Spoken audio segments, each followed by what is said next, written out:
குஜராத்திலே 30 ஆண்டுகள் அந்த மோடியும் அடுத்தடுத்து அவருடைய வாரிசுகளும் ஆட்சி செய்கிறார்கள். அந்த மாநிலத்தில் கடந்த 30 ஆண்டுகளில் ஒரு கல்லூரி, மருத்துவக் கல்லூரி கூட திறக்கப்படவில்லை அரசு சார்பில், எல்லாம் தனியார் கல்லூரிகள். ஆனால் இங்கே நம்முடைய அரசுகள், அது எந்த அரசாக இருந்தாலும், காமராஜர் காலத்திலிருந்து இன்று வரை, எடப்பாடியார் ஆட்சி வரை என்று நாம் எத்தனை அரசு கல்லூரிகளை திறந்திருக்கிறோம் என்று சிந்தித்து பார்க்க வேண்டும்.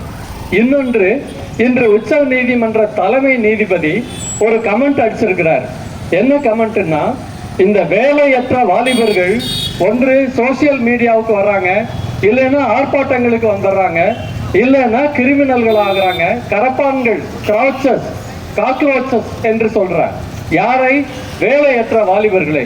வேலையற்ற வாலிபர்கள் இதை சிந்தித்து பார்க்க வேண்டும் என்று அன்போடு கேட்டுக்கொள்கிறேன். அதே உச்ச நீதிமன்ற தலைமை நீதிபதி வீடுகளிலே வேலை செய்கிற பல்லாயிரம் கோடி பெண்களுக்கு குறைந்தபட்ச ஊதிய சட்டம் வேண்டும் என்று ஒரு வழக்கு அவர் முன்னால் போன போது, இது என்ன, இப்படிப்பட்ட வழக்குகள் வந்தால் அத்தனை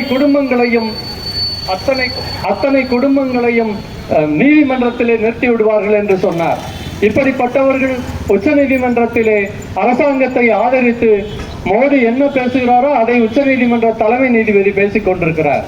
இந்த சூழலில் நீட் தேர்வை ரத்து செய்யும் வரை மக்கள் ஓய்வு ஒளிவில்லாமல் போராடினால் ஒழிய இந்த பிரச்சனைக்கு முடிவு வராது.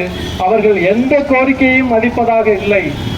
தலைமை நீதிபதி மட்டுமல்ல, தேர்தல் ஆணையர்கள் எல்லாம் மேற்கு வங்கத்திலே அவர்களுடைய சிறப்பு அந்த வாக்காளர் பட்டியல் திருத்தத்திலே தலைமை பணியை ஏற்றுக்கொண்ட 2 பேர் இன்றைக்கு மேற்கு வங்க அரசிலே தலைமைச் செயலாளராகவும் முதலமைச்சருடைய செயலாளராகவும் நியமிக்கப்பட்டிருக்கிறார்கள்.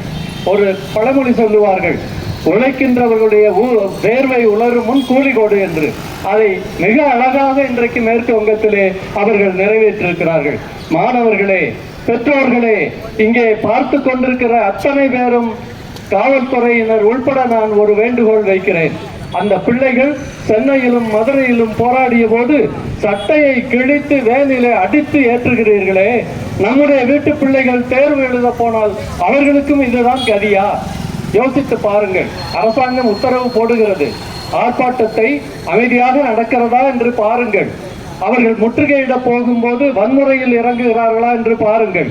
அப்படி இருந்தால் நீங்கள் அந்த மாதிரி நடவடிக்கைகளை மேற்கொள்ளலாம். ஆனால் அமைதியாக முழக்கங்களை எழுப்புகிறவர்களை அடித்து இழுத்து கொண்டு போய் வேனிலை ஏற்றுகிறீர்களே, இது என்ன நியாயம்? இந்த மக்களாட்சியில், மக்களுடைய அரசாங்கம் நடக்கிற இந்த தருணத்தில் நம்முடைய பிள்ளைகள் ஆர்ப்பாட்டம் செய்வதற்கு உரிமை இல்லையா? இப்போது இந்த ஆர்ப்பாட்டத்தையும் நீங்கள் அப்படித்தான் நாளை நடத்துவீர்களா என்று நான் கேட்க விரும்புகிறேன். நன்றி, வணக்கம்.